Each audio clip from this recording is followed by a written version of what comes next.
Today at the Gamers for Life podcast, we're going to be talking about the ID at Xbox game conference.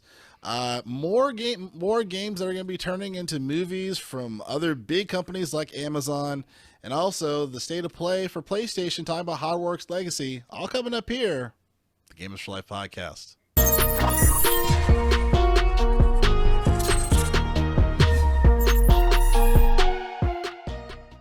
What is going on, guys? Welcome to the Gamers for Life podcast, where each and every Saturday we discuss all things games. I'm one of your hosts, Jarrell. With me is my co-host, my pride of St. Patty's. Fucking cheers, boys. What is going on, man? Beer and good times. Very cool. And of course, as the folks can see here on the YouTubes, we have good old Church back with us again. What's going on, man?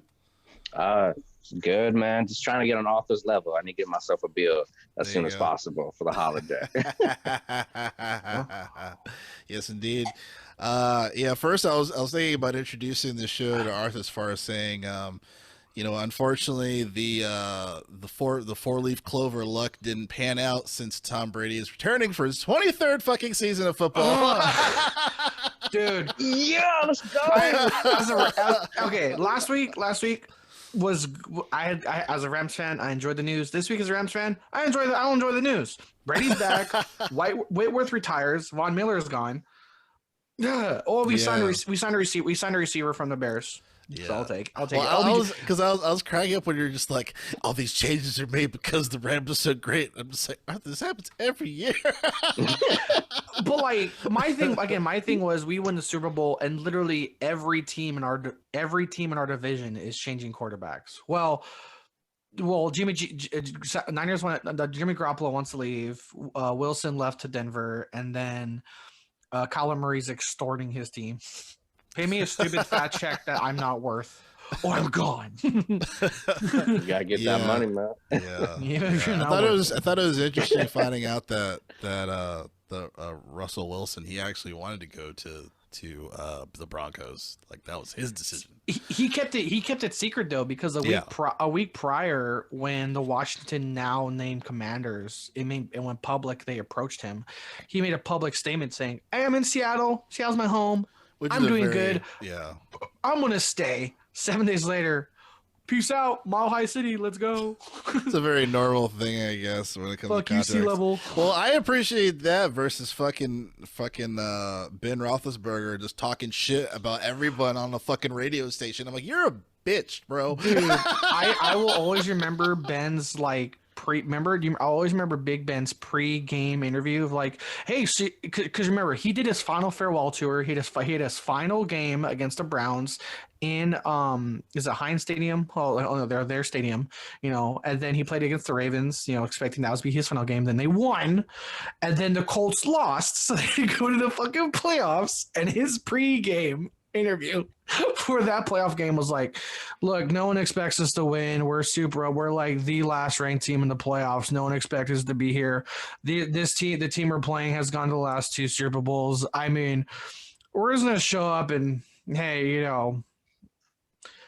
I still say this is my theory. No one expected the Steelers to make the playoffs. He made plans with his family to go like on a crazy fuck off like Mexican Vieira vacation. And then finds out that the Colts fucking lost. Now he has to be in the playoffs of like, God damn it, they ruined my vacation. That's probably literally what happened. But no one expects us to win. We were fucking last in the playoffs. Our management sucks. I can't throw.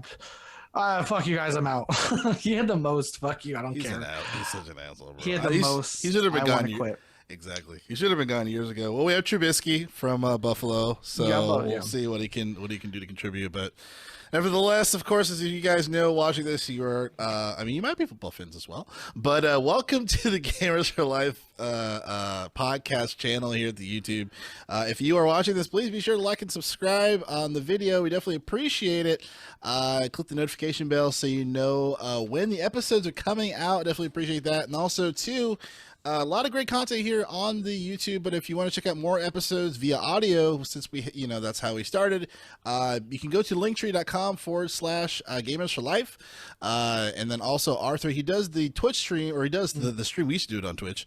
We do the streams here at the home base of the YouTube channel for Gamers for Life. But if you want to check out more Gamers for Life, you can check out the audio episodes. Go to linktree.com/gamers for life. Of course, we're on Spotify, Apple Podcasts, you name it, anything that you like to listen to podcasts on that is not a video service but an audio service, we are there. And here at the Gamers for Life podcast, we read the news while you can watch or listen to what you choose by clicking on the links of the time code within the description of the episode, so you will know the certain segment that you want to listen to or watch if you just prefer just to go to those things. Or you can just hang out with us here at the Gamers for Life podcast, hanging out, doing what we do best, talking about games. And I wanted to throw the ball over to you, Church, because we were discussing one of the big games, of course, in America right now that everyone's playing, which is probably why it's been very scarce as far as biggest news. biggest game of the universe. Yeah. Technically speaking, I'm not wrong. Exactly. Second Mars. Exactly at the time. Good old Elden Ring, 12 million copies sold. It's the highest rated game currently this year, and number more. Number one selling game in the U.S. in the past 12 months. Yeah. Oh, sorry, Battlefield. You didn't do too good. Oh, sorry, Battlefield. I know. It's like the CEO's like, oh well, people are really gonna like playing it over time once it's fixed. I'm like, no, asshole. That's not how it works. Hey, why did Battlefield fail? Well, it's because of Halo. Because of Halo did COVID. There's COVID. COVID and Halo, people got sick, and the big green man was mean.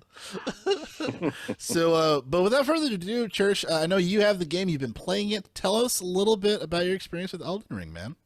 Yeah. First off, I just want to say I feel really bad for Horizon. To launch so close to like this game that's Elden Ring. Horizon West.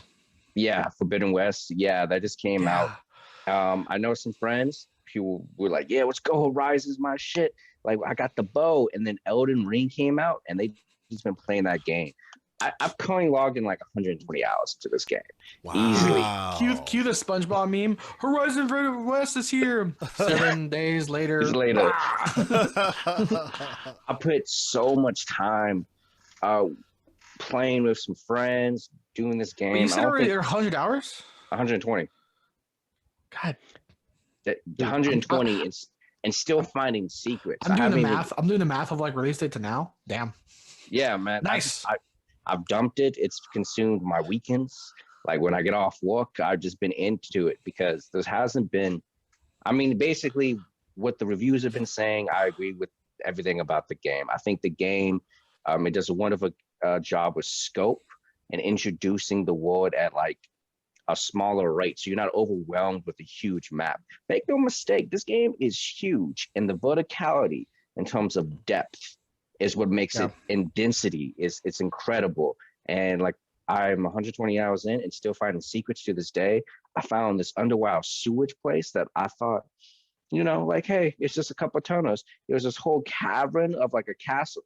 It's incredible. Like I can't overstate how amazing this game is, man. And this, I think it's going to be game of the year. I don't think there's anything coming out this year that can really rival that. And I'm a big God of War fan. And if Ragnarok hits, like, it's going to be a tough call, but like, I think Elden Ring is just doing something different. And it's the approach to the world is so cool. With the magic, the melee, there's like the frame rate issues and the stuttering. But they just released a patch yesterday that fixed a bunch of stuff and some balancing. So they're working hard on it, and I have no doubt. And like in a few months' time, it's going to be in a playable state. We'll wait to see for PC. They've been having a rough time. Yeah, I was like, man, I can't wait to play Elden. Never mind. All right. Dude, I feel like if anyone can relate to the messages, PC players can definitely, in terms of how the game plays, unfortunately, PC right now. They could definitely relate to the messages. Finger, butthole. Yeah, finger, butthole, man. Plays the ring. So man, yeah, if the game is brutal, it is a From Software game. So I think it's a gamer's game. You really have to like those type of challenges. They made it easier to in terms of grinding and leveling up your character. Like the challenge is still there, and there's still like bosses that you have to, but you're not stuck at one area. If you hit a roadblock, like okay, I'll come back to this 10 hours later. My character is like level 20 now. Now I can face the guy. So it's much more accessible, and there's like variety of approaches. And just, the multiplayer is a lot of fun doing bosses with your homies. I literally fought bosses with like 4 people trying to cheese somebody, and they were still giving us like a hard time trying to like beat something. So it's incredible. Nitpicking though, the multiplayer online, it's like very PS3-ish. Very, it's 2022. It's like there's no lobby system. So the way to do multiplayer, you have to have an item. And these are staples already in the From Software game. So they haven't changed anything. So if you like that system, it's still there. But coming to the franchise, it takes some use getting you to. It's just, I hope in the next iteration they improve upon that, just so friends can play together easier. Are you playing on PS5 or on Xbox? PlayStation 5. Okay. Do you think it's more of a console thing? Because I'm wondering if Xbox players are having the same issue you're having. It's not necessarily the connectivity. It's not a netcode issue. It's how about to get your player in the game. It's the mechanic itself. Yes, exactly. And I was gonna say real quick, from the outside looking in, also it's like SOCOM on PS2. I was gonna say from the outside looking in, also in terms of what we were told, I'm a little upset because at one point we were told it wasn't be true cooperative, meaning like 2 buddies just roaming around the world. Because that's what we were told during that first like gameplay reveal trailer where they showed the map. And then we saw gameplay. I think the original gameplay trailer we saw like a giant crab, and they said it was gonna be true cooperative. And when I hear true cooperative, I think an open world game. As I hit my mic, apologies. Doing their cooperative, open world game. Hey, here's my game. Join it. Invite. Let's go. Here, hopefully that plane's not too loud. I live by an airport. Sorry. And the thing is, but as we learned, good or bad, unfortunately, true cooperative wasn't the most correct advertisement. It's still the Souls thing where you have to summon. You have to summon a person, and also when you summon them, it's for bosses only. Not just like doing like, hey, I'm roaming the world. There's a deer there, but I'll say, please. I was like, yeah, correct me because I haven't seen I had hands on. Quick interjection though, it's not for bosses only. You can explore every aspect of the world with multiplayer. So the openness of the world, which is vast, trust me, is huge. Yeah. The way they gates content. So let's say that you're in a forest. It's like, okay, cool. Hey, there's a cavern over here. Okay. Oh, to get into this cavern, your multiplayer can't go in it. So you have to banish your buddy from the game, go into the cavern, and then he has to go into his game to the same cavern, and then you can summon him in. Yeah, meet up again. So it's not fluid as you want it to be. And when you beat a boss, you automatically get kicked out from the game. So it's a lot of tediousness, backtracking. It's like, why is it like this? So you make no mistake, these 120 hours I played, it's been the majority with my friends too as well. So I've gone through the game with them. It is possible. I was just playing with some homies last night, so I fought major bosses with them, got them to like unlock certain cities. It's once you get the system, the mechanic down, it's more smooth, but it is tedious at first. And it's like, man, coming from like, Final Fantasy 14, where we got like 8 million people on one server. Like, we'll just upgrade this. But nothing. I don't want to bash them too hard because their attempt at an open world game for the first time coming out, it's much more imaginative than what we have been getting with open world games. I could say that hands down. And I just came out playing Odyssey from Assassin's Creed, which I loved. I put months of time into it. Yeah. And this game blows it out the water. Just the approach, the ability of your self-discovery, it's just constant surprises. And it goes much deeper than you can even fathom sometimes. The creativity is mind-blowing. So Also, in terms of multiplayer Nice. and the fact that this is available for multiple platforms, I have a question. Sure. How do you feel that this game is not cross-play? Cross-play in I terms of say that as you. Xbox, I say that PlayStation, cross-generation, or cross-play. Like, Okay. I say that as in I have Xbox, you have PS5, and I'm like, well, if I buy Elden Ring, I can't fucking play with church. Yeah, and I bait exactly, and I would buy it again on the Xbox. Don't get twisted. That's how much I love this game. Get a second buy from me.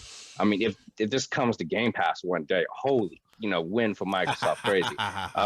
Sploosh. I don't like it. I think crossplay is the way to go about it. It's the future, but that couples to the fact that the online play is so PS3, Xbox 360 generation to their approach.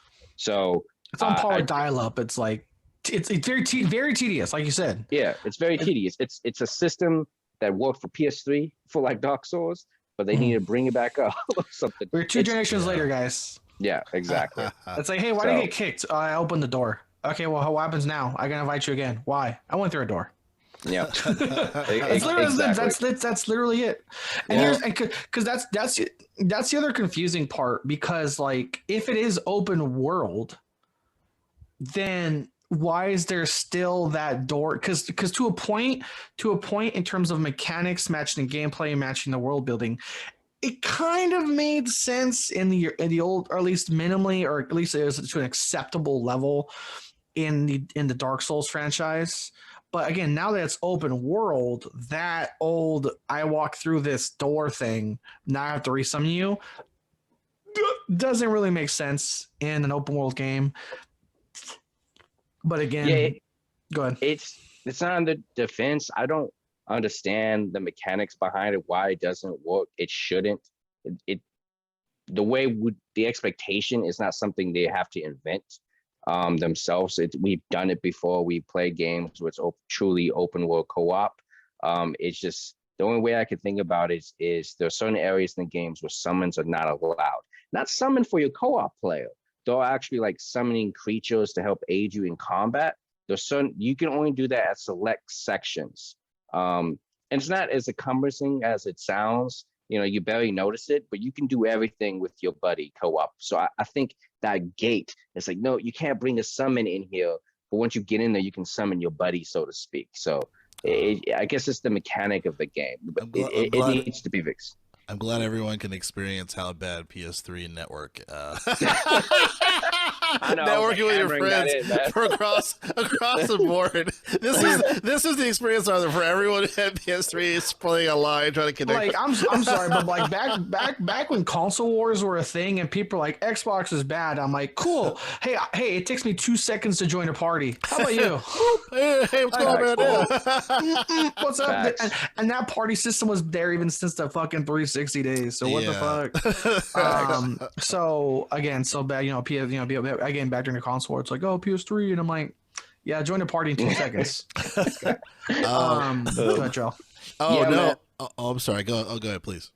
Man, I could talk about this game all day. I love Elden Ring. I'm gonna play it more. I think it's worth trying it out. At some point, if you have it's a time sink, man, because it's gonna grab you and it's gonna pull you in. But if you you have to like From Software type games. It is that game, but it's just more accessible. Right on, dude. That game's so cool, guys. Like you have no idea. Nice. Well, you get the church stamp of approval as far as for Elden Ring. Now, speaking of when it comes to just maybe games that we were looking forward to, excited for, and on the opposite side of the spectrum, disappointed. We're talking about Halo Infinite from the past episode. And how as far as it making it this battle pass free to play ish model, that being a mistake, it seemed like you kind of agreed with some of our thoughts and maybe even in some more detail. I wanted you to share some of your thoughts with us. I know we were talking about a little bit offline. Yeah, of course. So Arthur, you mentioned this before we actually started recording, was that when you start thinking about a certain situation, more the angrier it gets you.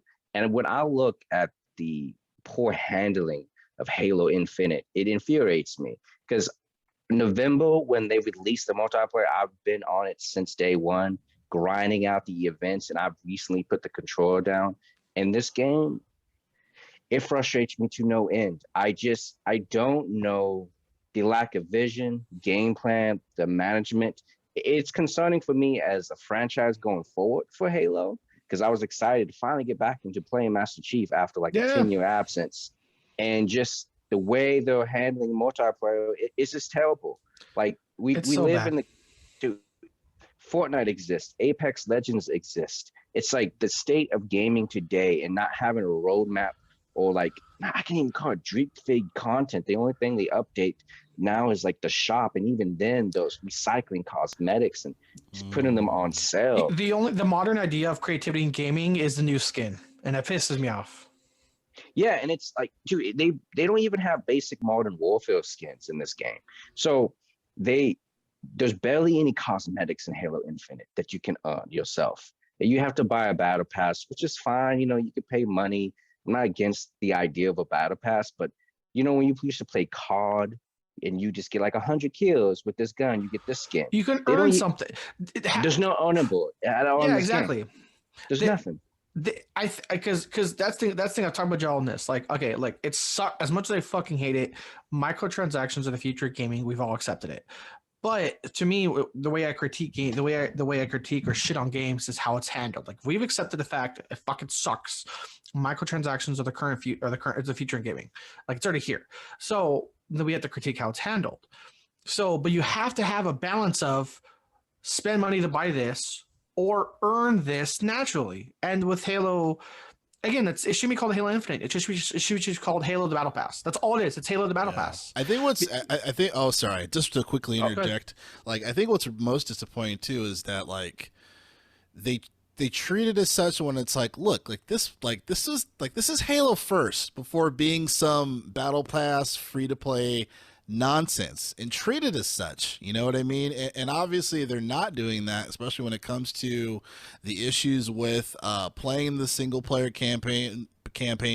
Still, we're not seeing any co-op campaign, and they pushed back those plans, later within this year. And to me, that's like the most infuriating thing to me. It's really disheartening too, because this is new information to me. You talking about the multiplayer, as far as just like the standard multiplayer stuff, is like really ridiculous when it comes to those things. Like that's even more disheartening. Like for me, it was like treat Halo with the respect that it deserves. Like, that's why I was saying, like, make it a Halo game first, and then do all your other fuck shit later. But it seems like it's really falling apart here, man. It's so bad that, like, I haven't played Halo since like Halo 3. And I'm noticing features that are just missing. In terms of map variety, just the number of maps is 8. I remember quite a few.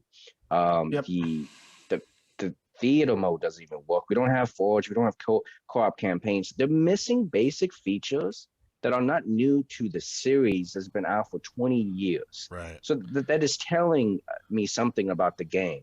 I'm like, you're missing that. And the basic stuff of adding cosmetics from an artist, like, you're not even adding that into the game at a rapid pace. Like, it's basically nothing. It's in the same state that it was in November, let alone Big Team Battle barely got fixed. You have to fight and crawl for like a shoulder piece, and God hope that shoulder piece is on the armor set that you like. Because now there's armor sets. Like I was telling Drell, it's like you have armor set A, armor set B, armor set C, and you're like, oh, I want to do this, and it's like, oh, that's on the different armor set. Go fuck yourself. You unlocked blue and red. Oh, that's different armor set. No, whoops. Because the thing about this one too is, like, again, and that was also like the lobbies. Like, you can no longer request even COD. Even COD, you're like, I want to play team deathmatch. I want to play search and destroy. And Halo, you're like, I'm gonna play online. Okay. I want to play team deathmatch. No, you want to play online. No, I want to play this particular game type. Oh, too bad. It's Halo now.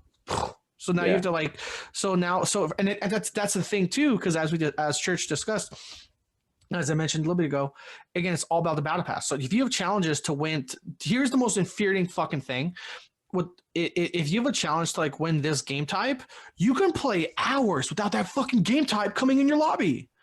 Remember it's like I need like big team battle, like whatever, capture not capture Yeah, flag, like shoot down a wasp, which sometimes like spawns in a match. Yeah, I got you. Exactly. Yeah, exactly. Like shoot a wasp. You better hope a map with a wasp comes up, or like, hey, when like Team Slayer, you better hope Team Slayer comes up in your lobby because you can't because even in Call of Duty, which I rarely fucking praise because it's Call of Duty, but at least in Call of Duty you can be like, hey, I want to play this game type. Oh, cool. I'm gonna click that button. Cool. Now I'm queued up for that game type. In Halo, you can't do it. You're just like, it's left all random. Wow, that's so insane. To give it its fair shake, they did add some Team Slayer choices into the multiplayer, which should just be a basic feature. I don't know if you shouldn't even applaud it, that in my opinion. Yeah, well, they added it 4 months after launch? No, they in December very quickly. But to add the choice to do Team Slayer, which should be a basic feature at launch. Yeah. The game, Halo used to be a staple for first-person shooters, but now it's not even hitting the marks of the most basic shooters out here on the market. And the way Microsoft has mishandled this franchise, it is like, for this game series, is very disappointing. It shows like to a very lack of leadership, and I'm a little bit more harsh on this because it's not an independent studio, it's not a new IP. This is a mascot for the entire Microsoft. This is the Mario, and it's just like, if they'll, I don't even get into season 2 of Halo, which is supposed to come out in May, and how bare bones that is, and how disappointing that. I'm not even going to jump back into the game, but if Microsoft is mishandling the Halo Master Chief, the #1 IP, like, what faith do we really have in the rest of the first party studios that are coming out? Like, it's concerning. Like, how hype. I think the expectations for Starfield should be way lower than what is good. Like, I think it's going to be a good game. Arthur was saying that too. I have blind hope. I have blind hope. I'm like, I need something to be looking forward to. I'm like, everything has been disappointing for like the past year and a half, literally. I'm like, I have to have something to look forward to blindly. Like, combine what you guys both said, like, just real quick. I like, because for me it's like, okay, so back with Halo. Some of the red flags that were like half red flag that now are fucking glaring are now obvious. Like we mentioned, Drell, it's like when in an interview when Phil Spencer said this won't be the end of Halo. What? Wow. What? They're like Halo will, exactly. They said Halo will live on after this. Will live on like regardless of the launch, Halo will still be a part of Xbox. And we're like, and Arthur and I were like, wait, what? That's not a good sign at all. So Phil Spencer saying that. Yeah, it's like, hey, a new car gets announced, and all of a sudden the CEO of the car company comes out. Hey guys, don't worry, there'll be more cars. There'll be more Mustangs later. What's wrong with the Mustang? What happened? What's wrong with the Ford Mustang? Yeah. And then it comes out, and you're like, it's a fucking minivan. And then also we're quick to tell back to Starfield. My hope in Starfield's been gone for for a long time. Yeah. I still have blind hope, damn it. Because my hope in Bethesda, for me, it's like, okay, how can I put this? I was hard team Bethesda. I need to go back so I can hear my mic. Todd Howard fan of like Todd Howard and Bethesda, and then two things. Fallout 76 was a garbage fucking game that should have never fucking come out. Now they're praising him. They're now also Bethesda's patting himself on the back. The game's finally fucking playable after 3 years, and then Bethesda announces, "Cool, hey, guess what? We have a drive. We have a focus. We have a 5-year roadmap for Fallout 76." Fuck you. I don't like, I am old. Like, that's why I'm even if Starfield's good, I'm not saying good or bad. I'm saying I personally have no hype for it, because that shows me when they tell me they have a 5-year road plan for a game that took 3 years to fucking work, I have no interest in their new fucking game. Because I think that's valid. That's valid. Yeah, I think that's a valid point too. And I heard that Fallout 76 is just bones dry right now in terms of content. Like, I think they're just gonna milk their player base for whatever money they can. They're milking their whales. Fallout. Yeah, exactly. They have the balls to charge $100 a year like it's a true fucking MMO. As if you ask Todd Howard or Bethesda, as far as they're concerned, that's World of Warcraft. to them, that's what they have, like a full-fledged MMO on their hands. Well, they have the audacity to do to charge a monthly service and or a yearly service for things that have been in other Fallout games before. Like, for example, one of the biggest things about Fallout is like weight, carrying capacity, stash. How would you feel, Church, if you played decades worth of a RPG series, and all of a sudden a new game comes out? You would literally have to pay to have your stash have more inventory. That's what they did with Fallout 76. Yeah, and yeah, go ahead. I'm just saying the only reason Fallout 76 is live right now is because because in the gaming industry we call the whales, like the handful of people that pay a lot of the handful of people that pay a lot of money. That's all that's happening with Fallout 76. Like I said, they again, to have the fucking balls to have a 5-year road plan for a game that took 3 years to fucking work after launch. Fuck you. It took 2 years for Fallout to have NPCs. Yeah, I agree with you. Fallout 76 is in my opinion, like the worst when it comes to live service. And I don't think Halo's that far behind them and just trying to go back to it a little bit. I think Starfield is going to be a good game. I don't think it's going to be genre defining. Yeah. I think it's going to be good. It's good. It's going to be a solid 8, solid 8 out of 10. You're going to play, you're not going to be disappointed. But it is Bethesda and they've been a little bit, wonky outside of their like Doom series. I personally like Prey. So id Software's been killing it. Yeah, id Software's been killing it. And I think I've said this before, I think id is going to make the next Halo at some point, just because the scalability of the id tech, right? Because they put Doom on Switch, both Doom 1 and Doom Eternal. And since Microsoft wants everything on this, for the streaming. Joel knows they put Doom on your phone. Let's go. Yeah, let's go. Yeah, exactly. Yeah. I think it's going to happen. But it's like, what is Microsoft? So how much do we have faith in any of the first-party studios? I mean, look, I love Sea of Thieves, Arthur, but we know it just got to a good place 3 years after launch, right? Sea of Thieves is amazing, and that's rare. And they only put out one. I guess they did via Viva Pinata too, but literally like one IP since they required them to. Like, no, Grounded. No, that's Obsidian. That is. Oh, yeah. I was speaking of that. To combine kind of all these topping points. Hey, we're nervous about Bethesda. We're nervous about Halo. We're nervous about Rare. Your clutch boy who has never let you down. Obsidian's gonna save the day. Let him in. Obsidian coach. Obsidian's gonna, hey, guess what? If Starfield's a dud, guess what comes out early next year? Outer Worlds 2. Hey, guess what? If the new Elder Scrolls fucking sucks, Avowed's on its way. Obsidian's no longer the B team. Obsidian's your fucking clutch. I'm gonna save the day. But that's a shit to bed team. I'm Team Obsidian. So he thinks Microsoft's in a good spot. I guess my question to y'all is like, when I look at the mistreatment of Halo Infinite, right? And I could go on. Trust me. I'm really in that community, and I just tell. But are we concerned since our mascot is mishandled? Do you think Microsoft was like, Halo was us, but now we got these new studios and we're focusing on that? Like, we're not putting our bread and butter behind Master Chief. Should we be concerned? Yeah, let me go first. I think Halo will be. I think eventually it'll be corrected. I think to me the concerning notion isn't necessarily for Xbox, which I'll kind of talk a little more about it. But just as far as like a slight overview, I feel like it's more of a concern for the industry because everyone's playing the long game now, and especially if we're seeing a series like Halo, which is, like you said, it's Microsoft's it's what's the word, Arthur? What's the word I'm looking for? Mascot, foundation. Mascot. Yeah, it's Microsoft's mascot. I mean, it's the main thing that you think about when you think of Xbox.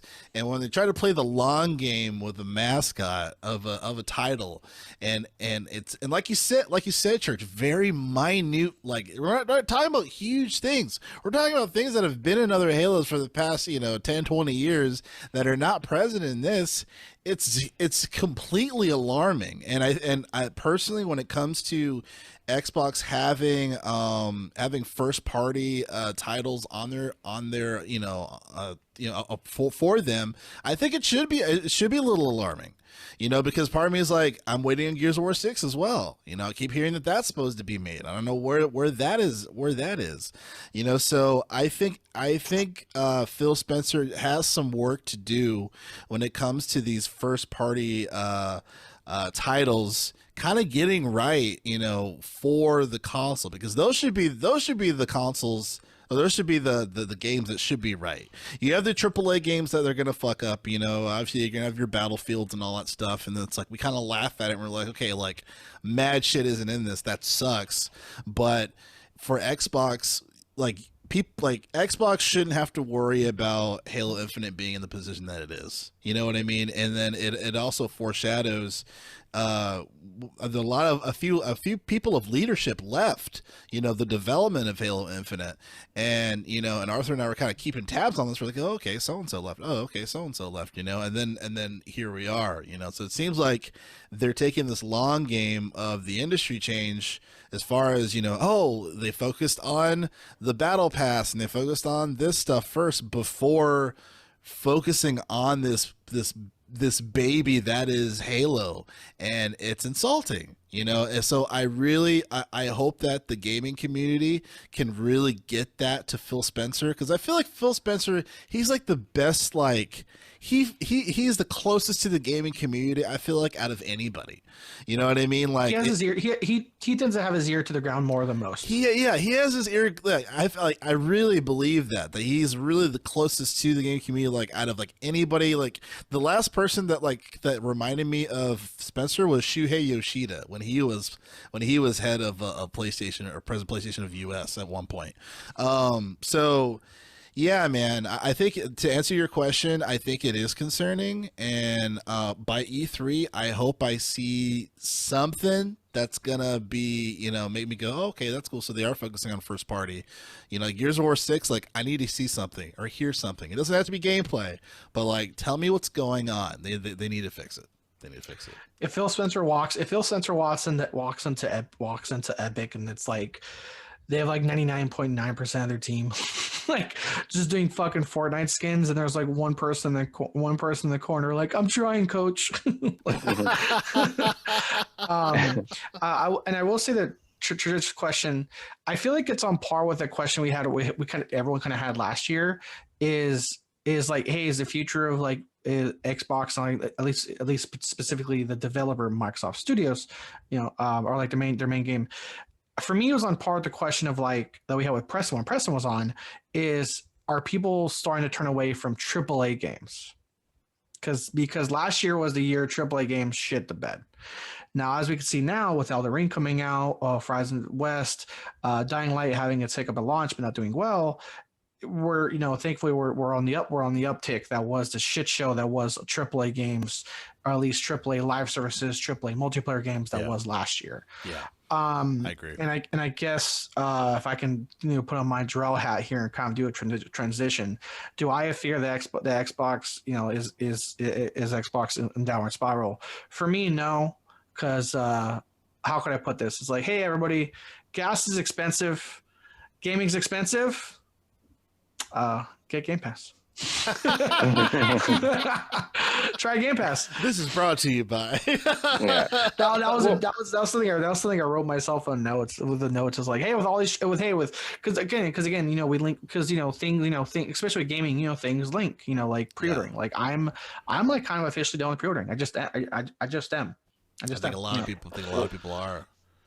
I just think it's such a huge, from a business perspective. Like we talk about Master Chief being the mascot, right? That is something that Sony does not have. Sony does not have a mascot that that's hard to create. And Sony, like, think about that. That's insane. Yeah, Spyro. That's what Xbox now. Think about. Yeah, but even then, it's like I don't think Spyro with Sony like I do with Mario and Nintendo or Chief, and they fumbled the ball. Yeah, hard.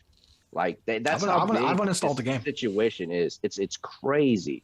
And Sony puts out like the best first party games, man. Like I don't know if you guys played Horizon or looked at it. The game looks amazing. What like a AAA game can like look like. It's beautiful.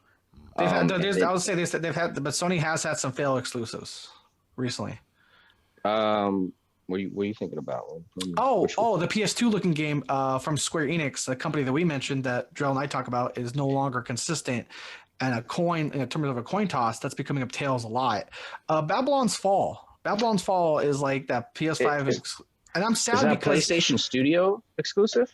Like no, it's made from no. PlayStation Studios? Oh, okay. Yeah, but but terms it's yeah, and so that, but for me, that's why I'm like, it's like, yes, it's like there's PlayStation Studios, there's Microsoft Studios. For me, I kind of link this commonality to like AAA games. AAA games got this like confidence following COVID, like, hey, we're the most profitable industry by far. Well, yeah, because hey, it turns out, games make more money than music when there's no concerts. Games make more money than movies when there's no fucking movies being filmed. Cool. You got handed the baton of the most successful entertainment industry during COVID because you're the only thing being made. And I feel like AAA games was riding a high after 2020 to kind of just be confident and pump out these games that had all this missing content. Okay, I hear you. Yeah. I mean, I guess we see how things will shake out. It's interesting because in my theory, when it comes to Microsoft, I think more games they're going to make are going to be multiplayer focused. I think for like a subscription service like Game Pass, you want retention, and multiplayer has that retention. So Halo had that opportunity, and they just kind of fumbled it. I think that's where they're going to put the focus instead of like single player experiences. But yeah, I just wanted to pose the question because Halo got me in my feelings, man. It's a valid question, bro. It's like what I said. Like everyone's playing the long game, which is really disheartening, and the gaming community is like getting tired of it. It's the same reason why we haven't heard from Grand Theft Auto 6, because they're making a Grand Theft Auto 6 for the next 10 years until they're working on Grand Theft Auto 7. Like they're playing in the long game, and it's just but for something like Halo, it's even more disheartening because it's like, wait, like we remember Halo is like Halo, and you can't even give us that aside from the Battle Pass shit. It's gonna be big problems if their cooperative update does not fucking stick the landing. If there's like server issues, connectivity issues, latency issues, they need to stick that fucking landing. People will officially fall off. I agree. Because like I said, I haven't installed the game. I'm not playing the multiplayer. I don't want to play the campaign. I want to play the campaign with my buddies. Cool. There's a lot of cool script features for the grunts that I can experience alone. Like that's not Halo. Like that's not Halo. That's other games. And so again, so it is concerning. I think I was telling Jarrell, I was telling my friend off recording. It's like I wonder if like somebody of it, like I wonder if like 343 Studios came to the realization, oh shit, we're not having cooperative. I feel like if that was a day somebody would like throw up their hands of like, I'm not being linked with this, I'm out, bye, like bam, and like I forget, one of the many creative directors left. I wonder if that was the day they left of like, we can't have cooperative. I don't want my name attached to this shit. You ever seen the timeline of when they're doing everything? It's like, are you fucking kidding me? Like, yeah, because a lot of creative people left behind Halo Infinite, and like I said, we're discussing. The multiplayer lead just left too. Yep. Oh shit. Yep, the multiplayer, and that was a question I had since day one is like, why is this called Halo Infinite, not Halo 6? So I would argue this game was built, that campaign was built from the ground up to be single player. Because otherwise, why would it not be called Halo 6? Why is this again? Because I was telling Joe like that's kind of like the Resident Evil or some of the RPG things. It's like numerically is canon in order. Like this game ends, that's where this game starts. When you have like title games like Code Veronica, or like other games like that, it's like a spin-off of that. Raccoon City, spin-off of that. So I'm like, even from day one, when I first heard this game existed, I'm like, why is it not called Halo 6? Because it's not. And again, you look at the story, it's not Halo 6. Story-wise, this is Halo 6.5, Halo 7. But like I said, I don't want to get too much in that because we talked about that. But we talked about last episode. But like I said, so I honestly think this game was built from the ground up to be an open world single player Halo game. And at some point, someone fucking realized, oh shit, we're making a not cooperative Halo game. Fuck. I think there's a change. I think there's a change in leadership in everyone. And it changed. There's a Yeah, in terms of the campaign. Yeah, in terms of the campaign, like I said, people are like, "Oh fuck, we need to figure this shit out." And even with a year delay, we're like, "Sorry." It should have waited another year, and that just infuriates me more because I agree with you, Arthur. I think it's single player.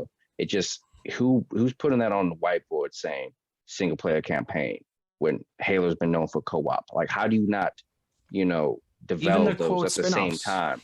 Yeah, man. It's just it's what they're doing. It's terrible. 343 does not need to do another game. I think Infinite's supposed to last another 10 years.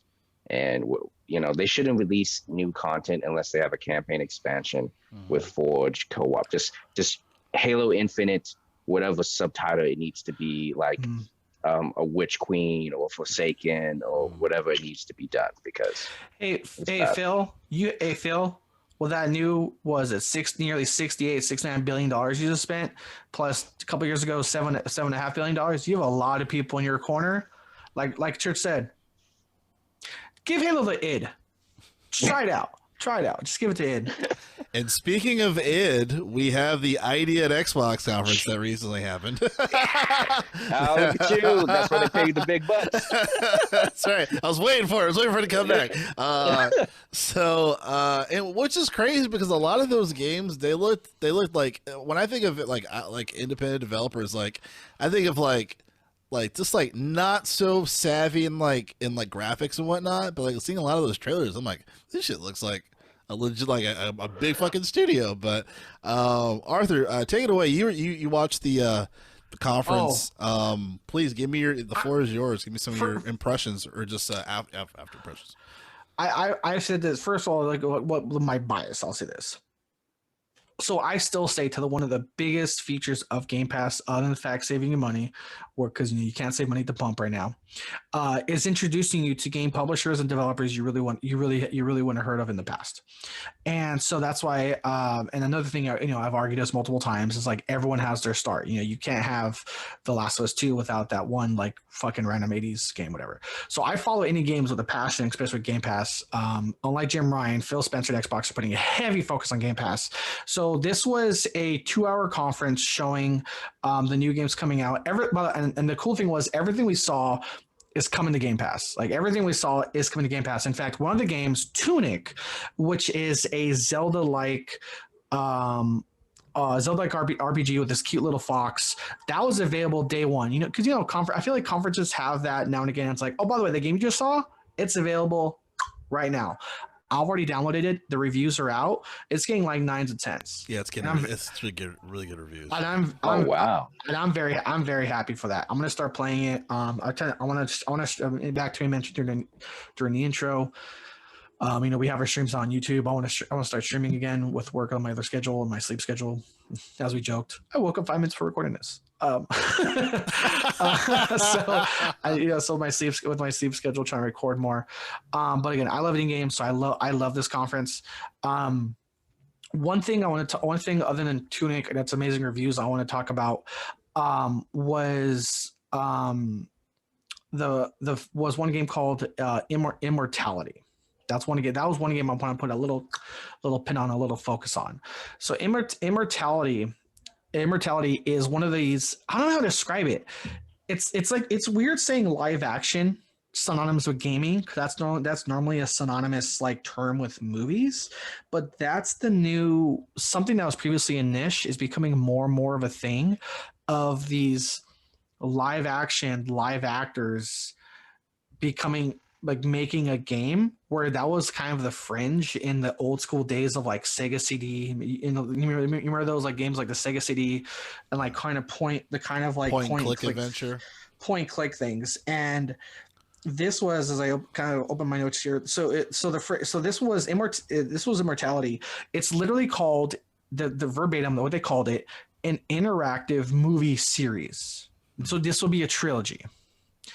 And with these live action actor-based games coming out, how much more common do you think it's going to be, and how do you think that's going to affect games? Like, are we going to see this in VR? The first question I had is this what Netflix games are going to look like? Warner Brothers was bought out by AT&T, but only half their IPs went to AT&T. Warner Brothers Studios. They have a new game coming out of Who Silenced Uncle Mark, starring one of the previous main actors of The Office, and tying in a topic we're going to discuss later. Now that more movies are being made with games, now that more TVs are being made with games, and the overall entertainment, quote unquote, Hollywood industry is seeing the dollar signs that games has. Are we going to see more and more of these live action games becoming a norm instead of the fringe? Go ahead, Joe. Church. Okay. I was gonna say, I don't think. I think in general. I mean, of course, this one it's going to be dependent on the success of this. Watching the trailer, it seemed very interesting. I was like, okay, so depending on the quality and just how much they put into this particular thing, I could see a variety of things that may come to something like Netflix. And I remember we were talking about it off air. I was like, this would be a great Netflix thing. But I know in general, Netflix will have a mixture between like some indie thing you can do on your phone, and then maybe on like a big TV, you may have games like this. When I think of anything on the TV that's game interactive, I automatically think of Jackbox, because Jackbox is like one of the biggest things where it's like an interactive board game. It's so fun. Like, I mean, not everyone likes it, and then after a while, like it's like, God, but it is really fun. And when it comes to something like Immortality, I can absolutely see, like, especially if it's like a multiplayer, like interactive invested thing, like if you can use your phone and all this stuff, like I can absolutely see a potential future for it, especially for VR as well. I think VR is a really good bring up too. I think something like this would be an amazing VR thing, so obviously, I think it's dependent on how well this does. It definitely intrigued me from the trailer, so we'll see what happens. But what are your thoughts, Church? Yeah, so to your point that the virtual reality in itself, I think it lends itself to being niche, because VR is niche. But I really think it comes down to, is it fun to play? Games need to be fun to play first, most. So I have to get my hands on it to see if it's fun to play.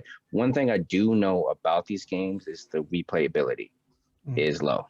It's a one-time trick pony. Maybe if they do something similar to I forget the studios that do like what is it called? Is it No Human?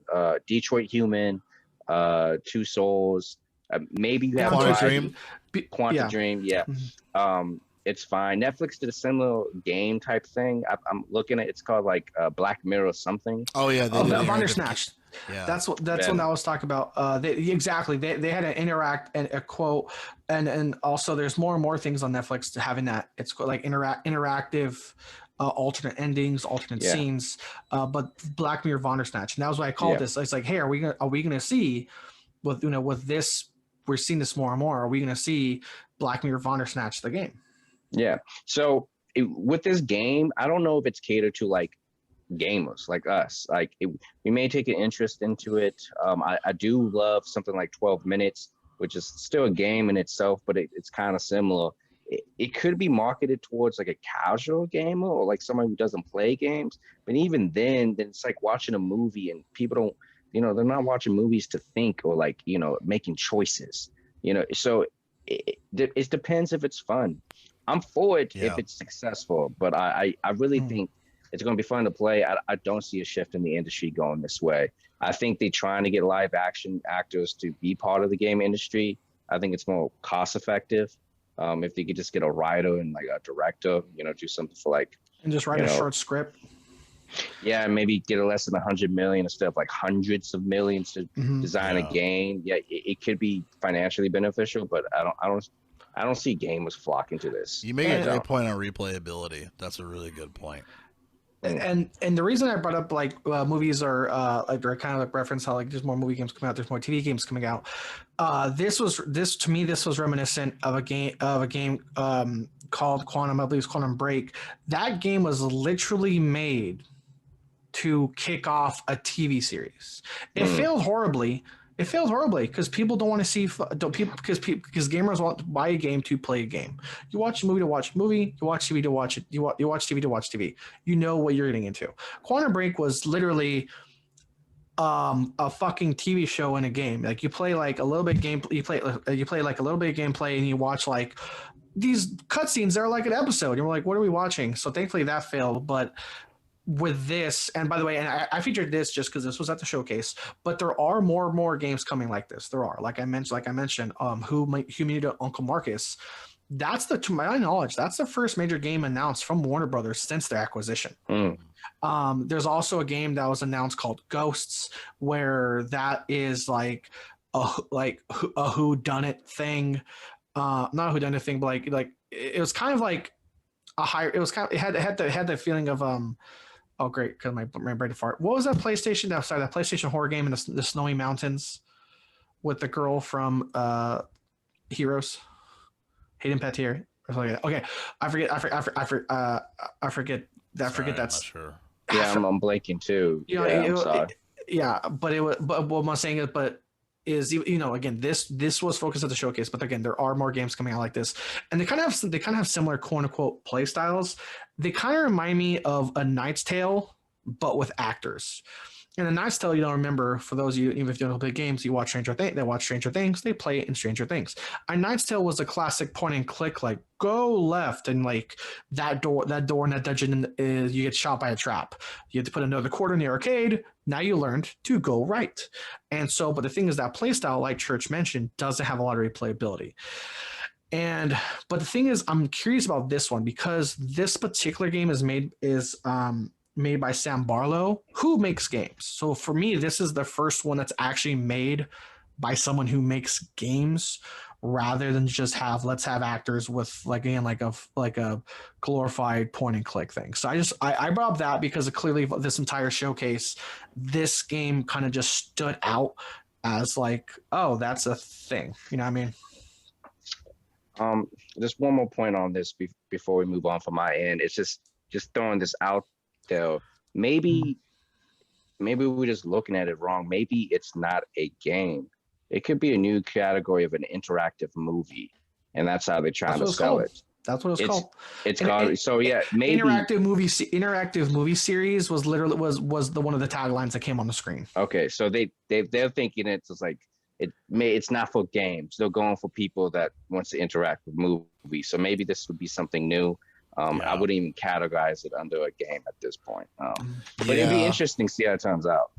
Game Pass day one. So let's go. Exactly. It's gonna be on Game Pass. No, yeah, definitely. I mean, that's why I was thinking of something like Jackbox 2, is where it's like you have multiple people and they can, figure out what's going on or whatever. It's like a little party or whatever.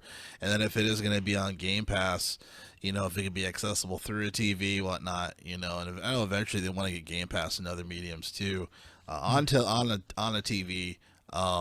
I could see this potentially making more interactive games, but I was going to apply slight pushback of what you said, Arthur. Just the one thing that you said that I was like, slight pushback when it comes to, people want to watch a movie, they'll watch it. People want to play a game, they play it. I feel like Hideo Kojima has been one of the only people that's been able to successfully has been able to tightrope. And, and I'm watching the history of the genome. I want to play a game. You want to watch a half an hour cutscene. But I did, and I was happy. I was a satisfied gamer, you know what I mean? But but yeah, everything else I absolutely agree with it. And yeah, when it comes to something like this, we'll just see. It seems like a very niche thing. But we'll see what happens in the future. Well, speaking of movies, there's a huge acquisition that happened. Amazon bought MGM, which housed the James Bond films, and it's funny, CNN.com says James Bond is now an employee of Amazon. They bought it for $8.5 billion. So I'm curious to see potentially if we're going to see more movies, video game wise, that Amazon is going to be producing. Maybe MGM Studios will be housing. And there was a news article that I posted, or if I didn't, I should have, on the Instagram for the Gamers for Life, which we do have an Instagram for news, that the trademarking for GoldenEye got renewed. So people are thinking, can we see a renew or remake of GoldenEye? So it's possible that maybe we may get a remake of GoldenEye that we've been wanting to remake. We've been wanting to see, instead of like a Far Cry hack thing that some guy has been trying to make. Not a hack. Not a hack. The Far Cry had a game building. It was a map editor. That's true. That's true. A map editor. It was a map editor. It's just from licensing wise. They're like, take it down. Question. So MGM is now belongs to Amazon. So this new. Now, was it the 007 like movie trademark or the game trademark? Because sometimes those are different. No, the movie studio MGM. Okay, but you said that. Yeah, so, those two separate stories. So the game trademark. The game trademark got renewed, and because it got renewed, that's that with game IO, right? They're making the next. Yeah, IO is making the next James Bond game. So the trademark is with them, right? That's kind of my question of who owns the game trademark now. That's kind of my fault. I got you. I don't know. That I don't know. Yeah. Because exactly. IO was making those James Bond games. What if we'll see another 007? No, we might see a remake, but a new sorry, that's a question. Will we see a remake? Possibly, I don't know. Even remakes, I'm fucking nervous on. Fucking, we went on this big, Halo. You want to talk about companies shitting the fucking bed with their mascots? Fucking Blizzard, man. Blizzard fucked up the remake for World of Warcraft 3. Blizzard fucked up the remake, remake for Diablo 2. GTA fucked up the remake. GTA fucked up their trilogy remake. It's not in now. Even remakes I can't fucking trust. They ruined Crash Bandicoot for me. I'm like, I have to be online to play Crash Bandicoot. Like, fuck what yourself. The fuck? You want Crash Bandicoot? You want Crash Bandicoot to get hit by all the boxes you missed? Go online, fucking idiot. Like, damn. Sign into the battle pass. Let's say it's rumored, or let's say the article comes out. Industry insider confirms 007 remake coming. Me? No. I'm not pre-ordering it. I'm waiting pre-one. I'm not gonna pre-order it. I'm not gonna get it day one. I'm just Is this a movie remake or GoldenEye? I think it's specific. We're talking about the game. Yeah, I think specifically GoldenEye. Yeah, the GoldenEye game remake. Hypothetically, we're saying if that comes. And again, for me, now that even remakes can shit the bed, man. I mean, a GoldenEye remake is very interesting an idea. I don't know if it would actually happen. It would be like an arena type shooter, right? I can see them. Yeah, a battle royale GoldenEye. I can see the potential in that. All spies drop down on the island, and if the gameplay is fun, like I could see it. But like, I don't know if I would want that. I don't know if arenas are the place to go for. But I think the gaming community would praise it. I think it would look gorgeous because it's comparing it from Nintendo 64. I don't know. I mean, we'll be able to play on a controller that actually, you have to fucking get carpal tunnel on. Right. I think they would just try something new. I think Amazon needs a win in something new. They need to win with something new a month after launch, if anything at all. Because a new world was cool, but then it's like a month after launch, you start to see the cracks. So, because Amazon developed New World and then they published the other MMO. They didn't develop it; they published the other MMO. They did good, but same thing. Day one, you hear stories of X record-breaking number of players. Day one. A month later, quality of life issues start to come out, microtransactions start to come out, the game's economy is getting more released, and the game becoming more believably shit. So again, a month after launch, that's when you start to see the fucking drop in players. So we'll see if Amazon can maintain fucking games a month after launch. Seriously. And kind of linking this to the past show past showcase, because as I mentioned, one, I dick ride Game Pass. Two, I love indie games. And kind of even before the Halo thing is I'm looking more forward towards indie games because looking at it, it's like AAA games have been letting us down, of course, minus the world successful Elden Ring. AAA games have been letting us down. AAA games, you see more and more shitty transactions of microtransactions. AAA games, you see more of this gambling via loot box thing. So for me, indie games is like my focus, and two, I'm just feel more and more in the value of Game Pass. Real quick, just to bring it back to the showcase real quick, Drill, because you're playing Sifu. Did you see the trailer for Trek for Yumi? It reminded me of Sifu. It's funny you mentioned that. Okay. Yeah, it looks really cool. And here's the thing in terms of like quote unquote indie. This developer is on the borderline indie for me because I feel like they're a consistent successful developer. They're only in the category of indie because they're small. Devolver. Devolver has a long history of successful games. Again, they're just only in the category of indie because they don't have the staff on deck to be categorized as a AAA game.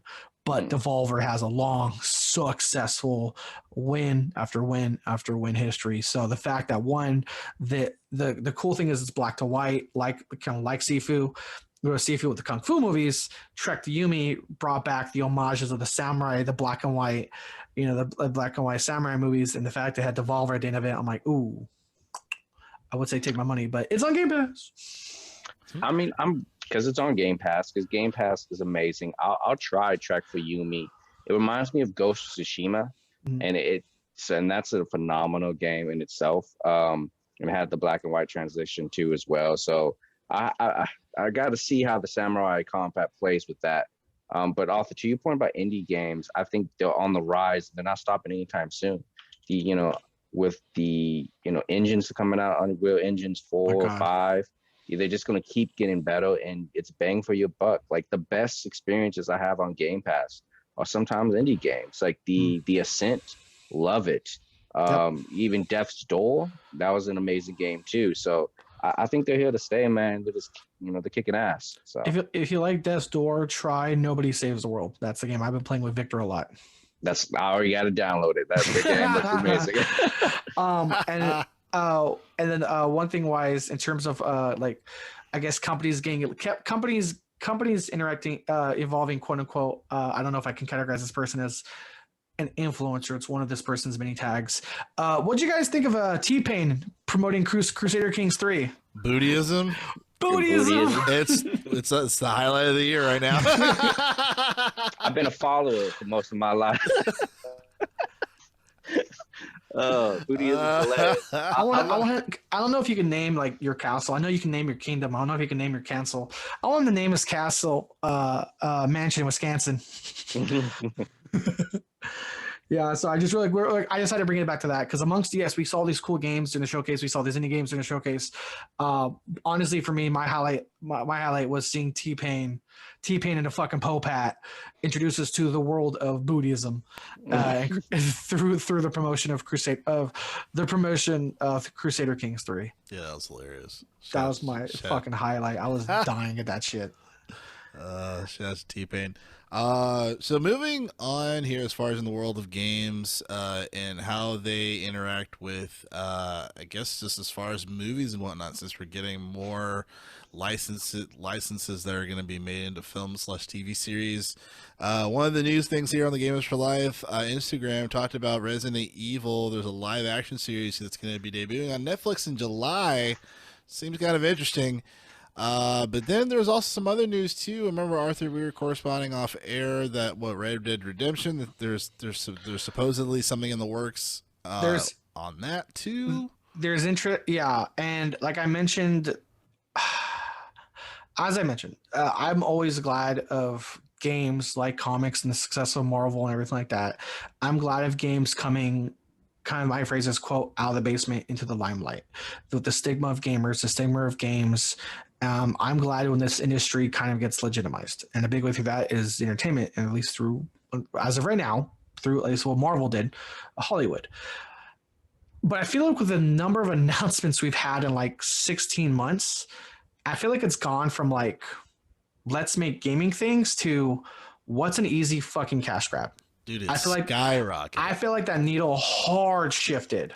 We went from like, cool, they're making a Sonic movie to like everything gets a show in a movie. And I'm like, okay, how is this being handled? Who's directing it? How's the script gonna look like? Is this a show versus a movie or a series? Because again, as we mentioned, depending what IP they pick like Red Dead Redemption, which is now a franchise via the sequel. Again, are they going after one game? Are they going after both games? Are they using the world to like build a story? Which is I personally quickly I feel like that's what they're going to do for Fallout. I feel like the Fallout series is that they're going to use the world to make kind of an independent story with references or episode nods here, there to the games.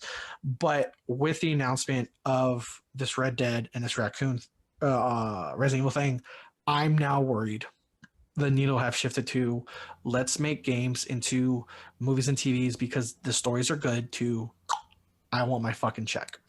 I mean, it's funny because on the contrary, I feel like Red Dead Redemption, that's easy to do as a movie. I mean, that's kind of what they carbon copied, you know. And Red Dead Redemption 2 is one of the best games that I've ever played. And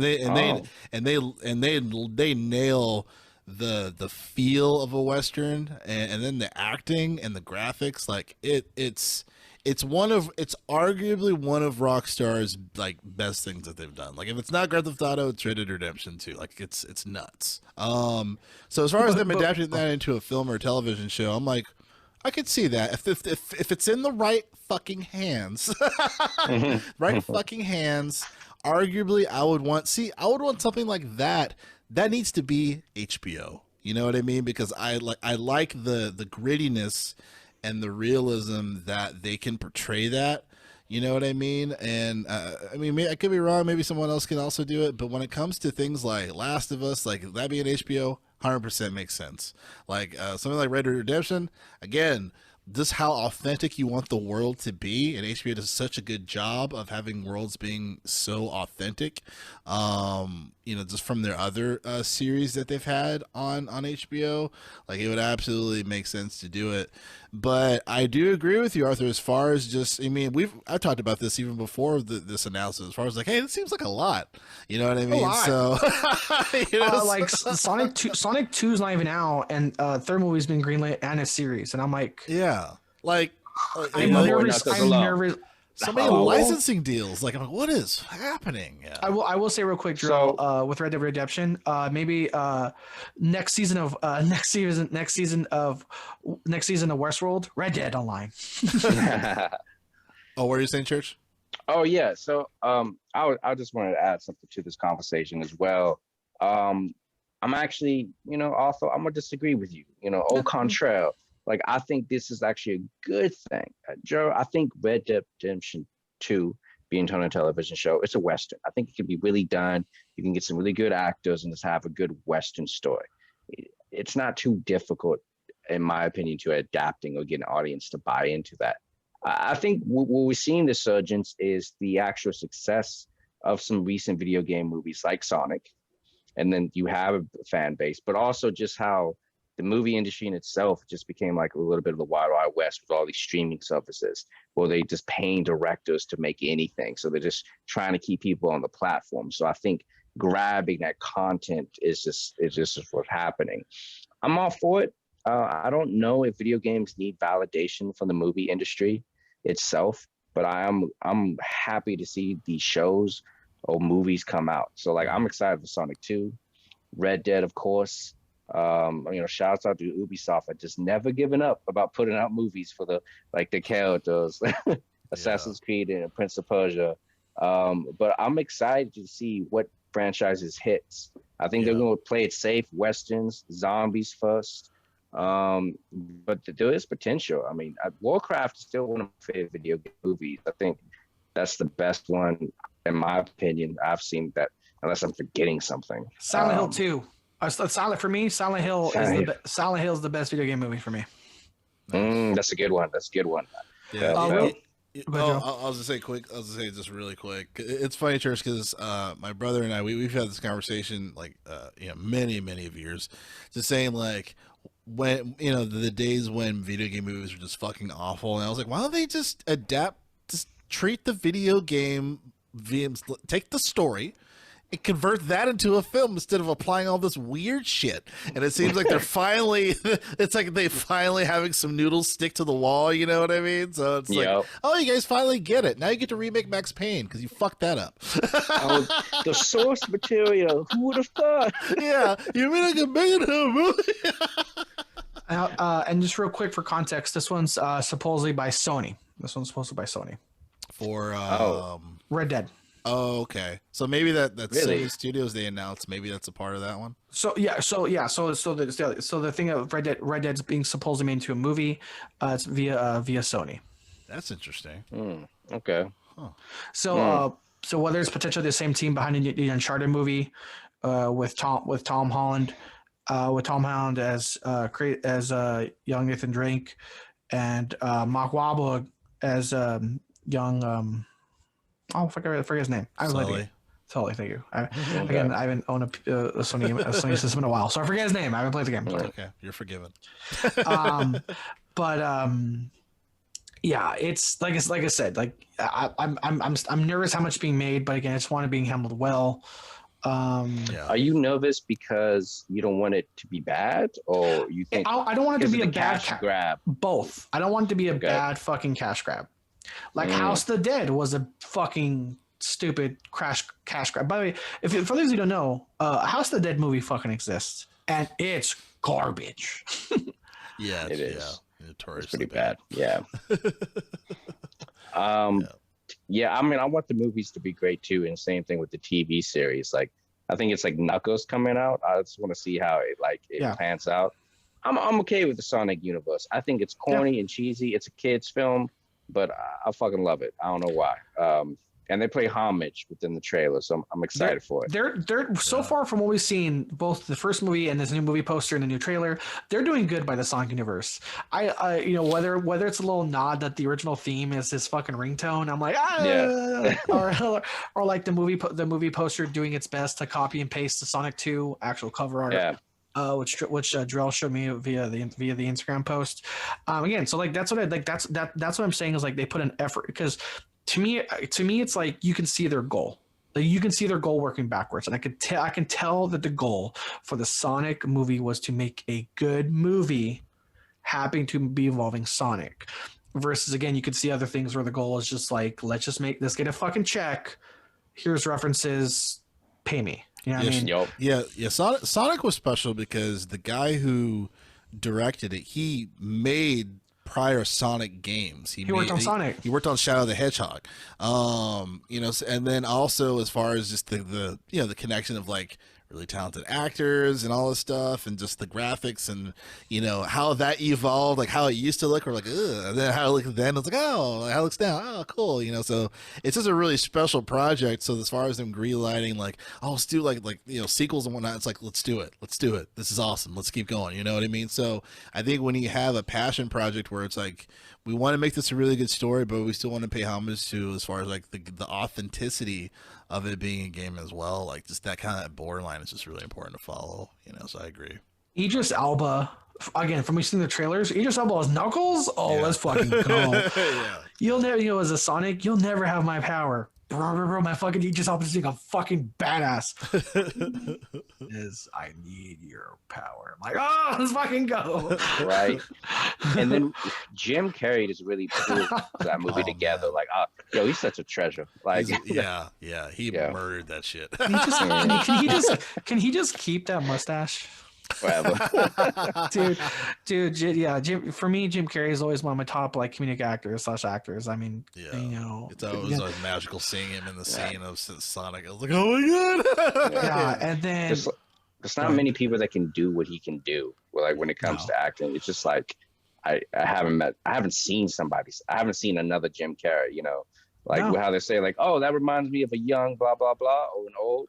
I've never heard that when it comes to Jim Carrey. You've never heard of like, here reminds me of Jim Carrey. No, Jim Carrey reminds you of Jim Carrey. Everyone else reminds you of fucking somebody else. Exactly. Like I've seen a few actors that can really contort their face. I've seen a few actors that can contort their body. Jim Carrey, like even a classic interview where he does the Grinch smile, I'm like, oh my god, he did the fucking Grinch smile like in real life. I'm like, I thought that was just a cartoon. But yeah, with the Red Dead movie, Again, again, like I'm always, like I say, I'm here for it with an asterisk, with a constructive concern, and but Yeah. again, with the announcement, I can't wait for the new Sonic movie. I want to fucking see it. I love the last one. It was great. I think I'll say this. I would argue, of recent video game adaptations, I think Sonic's the best one of the recent ones. Nice. With it, no, mind you, I haven't seen Uncharted the movie. I haven't gone to the movies in a while. I'm trying to save money. I need to save up for a trip for family. Blah blah blah blah. So I'm trying to save up where I can. I haven't seen the Uncharted movie. I really haven't looked into its reviews. I'm sure they're mixed. That's what always happens with a fucking video game movie. You probably see it on the plane. But for me, at least, I would argue, of recent adaptations, via at least to the big screen of movies, Sonic in recent memory is by far the best one. So, as you mentioned, as far as for Red Dead being a part of the PlayStation Movie Studios and wrapping up the show, one of the last segments here is to do with PlayStation, the walls of PlayStation, talking about the state of play. Specifically, this game that originally was a big taboo for Arthur and I when it comes to games that have been in development for tens of years, decades of years. Not usually a good sign to say that anymore. And they did show some gameplay from the state of play that they had today. Obviously, you're seeing this on Friday or Saturday, but Hogwarts Legacy.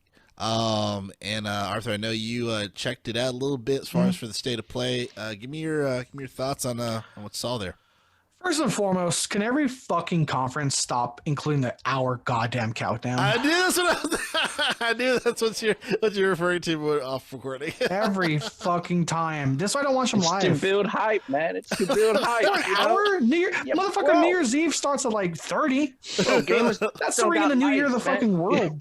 Dude, it's part of the experience, man. You go there, you get into the chat, talk to people. It's just I hear you.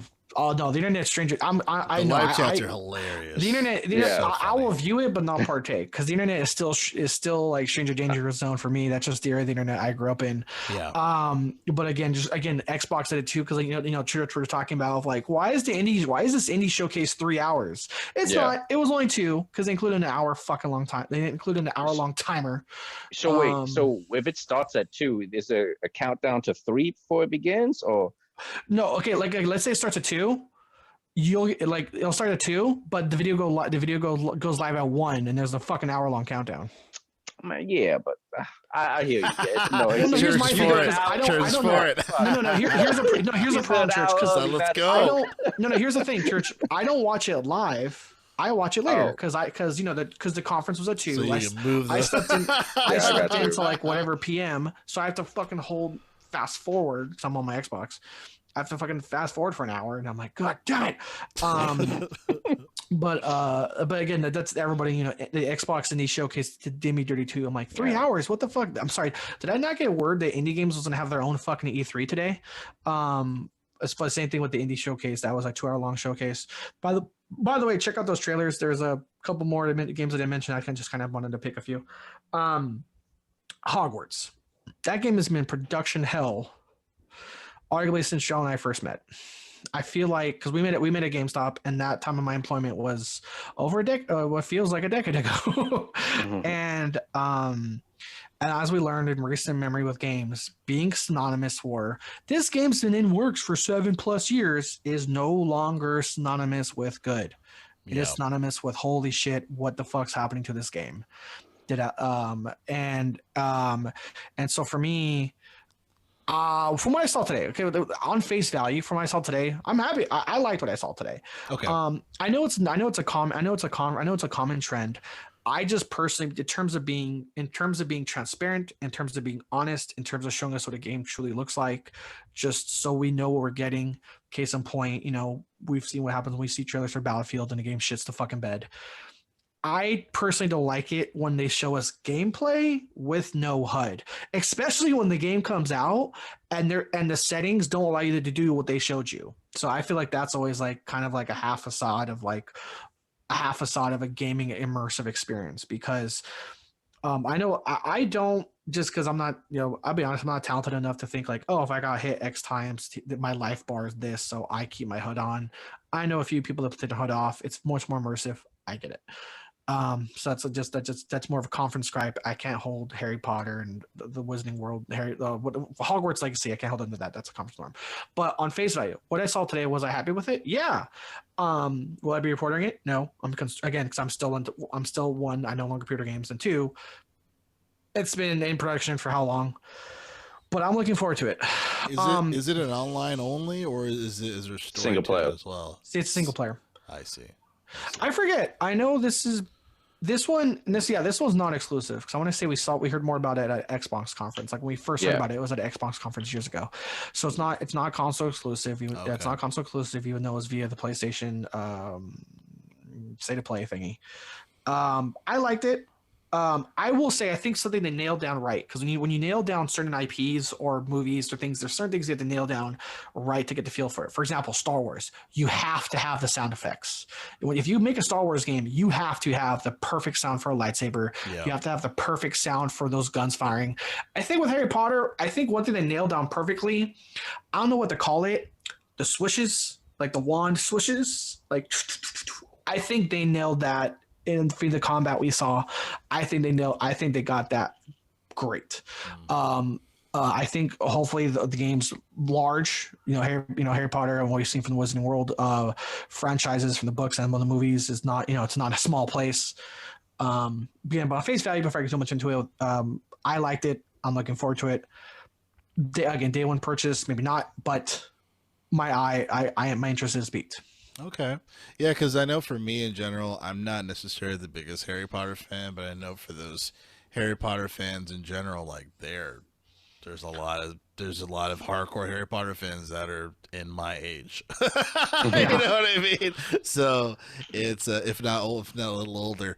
So like you said, Arthur, I 100% agree as far as just from a history basis, as far as for games that have been in production hell that's long, it's bad news bears. As far as what we've seen, at least it's good that that it looks good so far. Just curious of how it all pans out. How they stick the landing. Yeah. What are your thoughts, Church? Yeah, so I'm one of those Harry Potter fans. I've seen every movie. Read all the books growing up, just huge into the Wizarding Wars, including Fantastic Beasts. So I was looking forward to a Harry Potter fan, particularly the online multiplayer one, which would be cool to play with the friends, but that just recently got canceled. So I was looking forward to Hogwarts Legacy in the showcase. I was curious because you mentioned development hell, what happens, and they don't always pan out correctly. My initial impression, it just It's not, the combat doesn't look fun, and I understand it's like wizard battering. I'm like, I think I need a little bit more panache to get me. I need it's more Square Enixy. It needs to be more like colorful, in my opinion. I think visually, the nailing the location of Hogwarts is cool. I think visually it looks stunning if that's what the game looks like when it's released. I mean, it's Warner Brothers, so I'm assuming the quality would be up there with like Arkham Asylum and those Batman games. They won't have to fight any licensed people for details on shit because it's their own thing. Yeah, right. I just don't think from a gameplay perspective it looks that engaging. In terms of the school experience, I'm a big Persona fan. In terms of making friends and building those confidence and those bonds, and going to school, I've seen it done right. I don't know if Harry Potter is going to pull that off. I have high expectations just from a game perspective. It's not blowing me out anymore. It was kind of lackluster, to be honest with you. I mean, I'm gonna give it a shot because I like Harry Potter, but I feel like it's going to get very old very quickly. It's going to be like, you're going to get in like, wow, this is really cool, but it's going to be a very repetitive thing. Unless the story is just amazing. And that can push you through the dry gameplay, but it looked a little bit dry to me. I'm being a little bit harsh, but respect. I was gonna say, I was like, I don't know how you did it, but you drew the comparison from the two most fucking opposite games, Hogwarts Legacy and Persona. Okay, I mean, I guess in terms of looks, like aesthetic, art style, like a fucking like a cartoon, like one's like you'll go like one's an anime, like one's a crazy balls to wall anime thing, and then like Harry, like Harry, and then like British Harry Potter. I was like, I mean, yeah, because I was just talking about like building relationship with friends, and they were really trying to sell you that in the game trail, man. Like, It's like, how was your day at school? It was cool. What happened last night? Oh, I fought God. I hear you. Like the different genres, but I think but it's like even if I went to, well, I guess I'm going back to Fire Emblem, building those relationship bonds, and just how that is presented. I don't know. I just hope it's good. I just think it looks a little bit repetitive. I'm more excited for like the potion crafting aspect as opposed to like the combat. I don't think it should be like that. So, unfortunately they had I mentioned earlier, unfortunately they're involved in a flop of a game via Babylon's Fall. Can you imagine if like Platinum Games was given free realm for a Harry Potter game? That'd be cool. Oh my, bro, it would be amazing. It's really what we want. Yeah, it would be cool. Shoot, man. Yeah, I mean, Platinum Games is a treasure. I wonder if that Xbox is ever going to pick them up again to finish that one sequel, like Scalebound. Scalebound, yeah. We talked about news broke that like they're open of like, hey, we want to make it.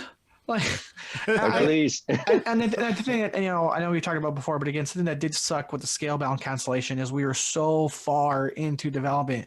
We had a fucking gameplay trailer. Like, it got canceled like a year before it was supposed to come out. Like, we were like on the fucking final lap, and then it got canceled. And then Square Enix is like, no, I want you to make Babylon's Fall the worst fucking PS5 game to launch this year. Don't buy Babylon's Fall if you're listening. No, I've heard nothing but like terrible things. It's horrible. Yeah. I'll speak more to it in a second. Just a quick little thing before we go. But with Hogwarts, one thing people are nervous about is what kind of microtransactions are going to be involved in this game. In terms of people worried that this game will have this game will have what's called shortcut microtransactions. So meaning like for example, potions. It was showed during the trailer that potions will take time. Okay, well, I know it's not the same development company, but Ubisoft, for example, is notorious for shortcut microtransactions.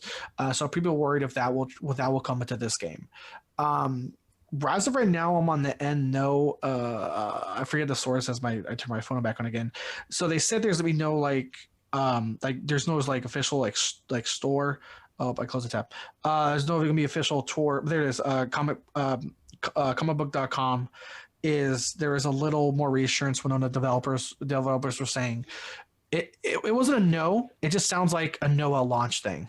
The kind of the same answer we got from New World, because New World was the new Amazon MMO we mentioned, was criticized of possibility of egregious microtransactions, and the answer we got was not at launch. So again, will they come later? With a game like this, I feel like if they do microtransactions, it's gonna possibly tank it, because I feel like one, the market for this game is small. Two, Church, like you said, it's like a lot of people are just on the about it. Like, does it look like a fun game? Yes. What did this make me crazy fucking hyped to get the Super Collector's Edition if this is going to exist? Get it day one? No. So I think taking all that into consideration and to adding egregious microtransactions would only would be the nail on the coffin for this game that's being made for like what feels like a decade. I actually, just a little bit of pushback on that also. I think it's going to include microtransactions, definitely. The Harry Potter fan base that's still active, rabid fans, even they do amusement parks, so the money's there. I think a good indication is whether or not Suicide Squad coming out. That got pushed back to 2023. Do they have a release date real quick for Legacy? Is it this year still? At the end of the conference? Holiday 2022. Yeah, so I think Gotham Knights is still coming out this year from the last time I heard. Yeah, so maybe if so if that has microtransactions, I think it's safe to say that we're going to expect it to see in Harry Potter. I don't know, time-saving things, a little bit controversial. I'm not against time-saving things as long as it's not too much of a grind when it comes to video games. A lot of people have jobs, putting 60 hours into your games is just not reasonable for some people. That being said, you can always introduce like a time-saving mode in difficulty in your games, instead of charging the players. So there's a point to be made there. But I think Harry Potter is going to cost you money for the collector's edition. It's going to cost you money inside the game, without a doubt. They've already lost 10 years of they need it. 10 years of profit and all that R&D. So yeah, they need that. Plus they canceled game, and I remember the canceled game was quote a lack. It was like a lack of confidence in the franchise. Yeah. And one thing with this game, the reason I made an epiphany face of like, oh shit, you know what? I am worried now. There's gonna be the shitty microtransactions. I forgot. Warner Brothers did the same thing with fucking Shadows of War. The last tenth of the game of Shadows of War was just a fucking grind fest. But the thing is, at the same time, Shadows of War was like also involving Ubisoft. So I don't know who was more involved in that green lit of the shitty. The way the forts, the last tenth of gameplay worked out with the Middle Earth Shadows of War sequel. The first one is good as vanilla game, but the second one was littered with microtransactions, and like in the last tenth was just like a fucking grind fest, and there was a lot of shortcut stuff. But I forget that was more of a Ubisoft greenlit idea or more of a Warner Brothers, because again, Warner Brothers. Lord of the Rings, they're involved in that. They're involved in that as well. And my thing is like, again, knowing that microtransactions are here, fine. My thing was skins. Like skins, if it's priced well, that's fine. You're paying X amount to know what you're getting. There's no loot box shit. There's no fake algorithm. Like for example, Call of Duty Mobile got sued because they said you have a random chance at getting this epic skin. It turns out no, you literally, once you spend $200, you magically get it at the exact same time as everyone else who spent $200. So that's why I don't trust loot boxes anymore, because the fake algorithms of the falsehood chance they appreciated it. So like if there's reasonably priced skins, fine, cool. It's cosmetic is not a big deal. Yeah, you're getting is cosmetic. But like I said, if there's like again like the time things and stuff, because my thing is I feel like these time things don't have a place in like $60 games. Like if you're gonna release a free game and then litter it with all this like game affecting, meaning beyond cosmetic microtransactions, that's when I get worried. But hopefully there's not too much of that in Harry Potter Legacy, considering all the things that's all the time and all the things into it we've had to get to this point. I think I hope so too. I disagree. I think it's in the best interest to make this game successful. The franchise is really too big. I think they're banking on like the Secrets of Dumbledore coming out and the success of this game. Same time as the launch, right? Yeah, exactly. And if these two knock it out, hear me now. If these two the movie and the game is successful, that multiplayer game is going to come back into production. Yeah, and I'm sorry. Go ahead. No, that's all that. Oh no, I was just gonna say, I think you make an interesting point as far as the difficulty changing the linearity of the game, thus making it easier or faster to beat certain things. That makes sense to me in essence, versus pay me this and then you'll jump ahead or whatever it is. If it's just like, you want it to be easy, okay, the game will be 5 hours, or if you want it to be medium, okay, 15 hours, or you want to be this, like that kind of makes sense to me. But especially with a game like this. But yeah. It's interesting, and then we'll have to see what happens later on this year. Obviously, we're third into we're a quarter into the year, but more to come here. Any lasting thoughts before we close out, folks? Arthur, you're still hanging in there. I can see you're articulating your words well. Yeah. I appreciate that. one last thing before we go is I won't do too long this. Is I'm unfortunately even more disappointed by Square Enix, not only for their fail of Babylon's Fall, but also they had to come out and straight up apologize because they made a game clearly advertised for kids. Chocobo GP Racing. They pretty much Square Enix made a car racing game, and they made it like a fucking mobile pay to win bullshit. And I'm nervous of how much more of a trend we're seeing this from games like Square Enix. You know, we saw it with Avengers. It wasn't so, to my knowledge, it wasn't so much present based on reviews and stuff via Guardians of the Galaxy, and also again, but connecting that's to Babylon's Fall, it's kind of built the same way. Like Babylon's, but mind you, these are games that have a AAA price tag on it. These are $60 games that also are still built like a freemium, free to play mobile game of pay us all this stuff on top of the thing we played it. Beyond the fact that the core gameplay itself is not great. So I want to say it's like so within the same like month, arguably within the same month, Square Enix has had two big flops on their hands, both in terms of the core gameplay sucking and how they're modeling their games around this pay system on top of a $6 game that isn't great to play. I mean, honestly, I think the more they suck, the better, because it shows that the influence of Square Enix, which, you know, remember, Tencent owns 40% of Square Enix.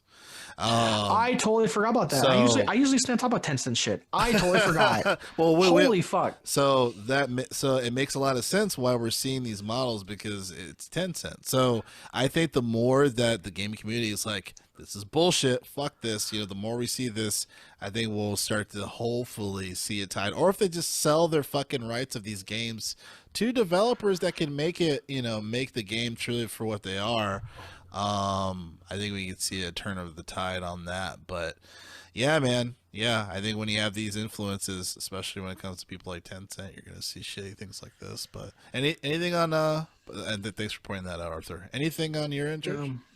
Yeah, just fuck Halo Infinite. That's